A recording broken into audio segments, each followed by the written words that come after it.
I still want to see Ben Affleck in a solo film. Ben Affleck is gone, man. I know he's done. He doesn't want to he's done. Just think of this for a second.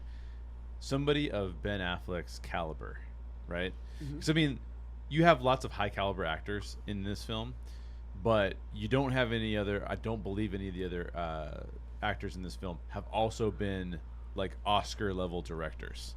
Yeah. And you're sitting here working with a corporation that's making these decisions, and you're going, I'm one of the pivotal characters in this film, and this is a disaster. Yeah. Like, if you're watching it from the outside, again, and then not from a movie all standpoint, telling him they know what they're doing. Exactly. And it's like, no, you have no idea what you're doing. You're an executive. You haven't made a movie. Yep. Like, I know what I'm doing. Yeah. Yep. I once heard an interview with Matt Damon asking about Ben Affleck's career, looking at the difference between Damon's career and Affleck's career. Sure. When they started in much the same place. Mm-hmm. And Matt Damon said the difference between him and Ben is Ben wants to improve things. So Matt, his tendency was to attach himself to movies that he felt were being made by people he could trust. Yeah. And where he could just lean into it and trust their vision. Yeah, and do his thing. Whereas Ben went after stuff that he thought he could improve upon. Yeah.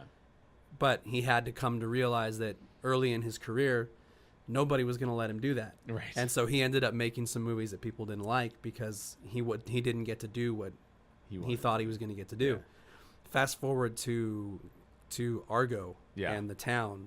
Yeah. And Gone Baby Gone, I think. Yeah. Just great movies. Fantastic.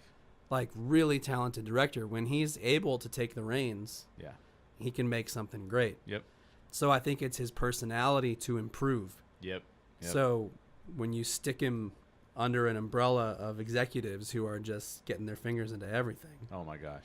That's going to bug him. It makes sense to me now, all the stories about him turning down, like, because he was originally going to direct and star in the Batman series. Now, look in hindsight, and this isn't a criticism of Justice League or anybody who likes Justice League. It's a criticism of what's going on behind the scenes to get Justice League. This is a Warner Brothers problem. Exactly. Man. Yeah. And if it were me, I'd be like, yeah, that's not a problem I want either. Especially, I mean, literally, you can go into any studio and be like, hey, give me $1 million, or give me $100 million. I'll give you back $500 million. Yeah. How about that? Yeah. And you're looking with these guys going, yeah, right. You're gonna get involved. You're not gonna let me do what I want to do. You guys have no clue what's going on. And I think if the studio would have trusted Zach more, they would still have Ben, because I think so too. I think Zach is what got Ben involved. Right. He loved Zach's vision for Batman.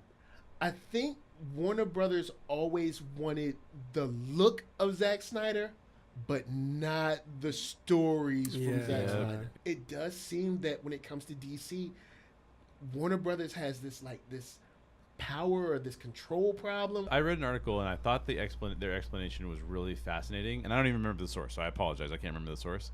They talked about how the executive who brought Snyder in to pursue Snyder's vision, because Snyder was endorsed by Christopher Nolan. Oh, yeah. Right? So they said, hey, what we did with Batman was amazing. What you talked about earlier, Michael, was market slightly shifts and everyone sees what Marvel is doing. Everyone starts to like Marvel.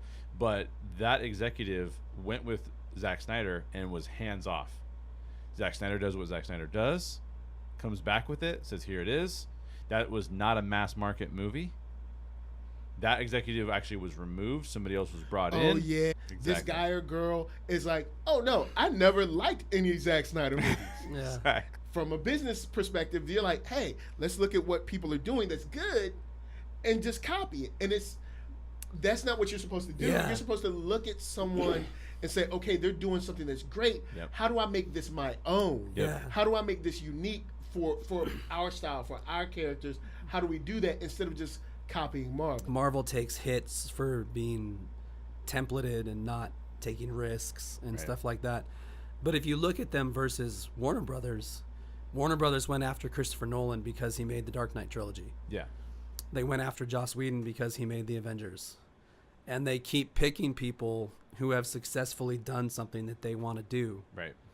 But if you go over and look at Marvel, Marvel said, let's hire the guy that made Elf to direct a superhero movie. And Marvel said, oh, look, these two brothers are directing episodes of Community. Warner Brothers makes cool movies. Then DC is like, what's going on? I think when it all comes down to it, it's just the fact that they're reacting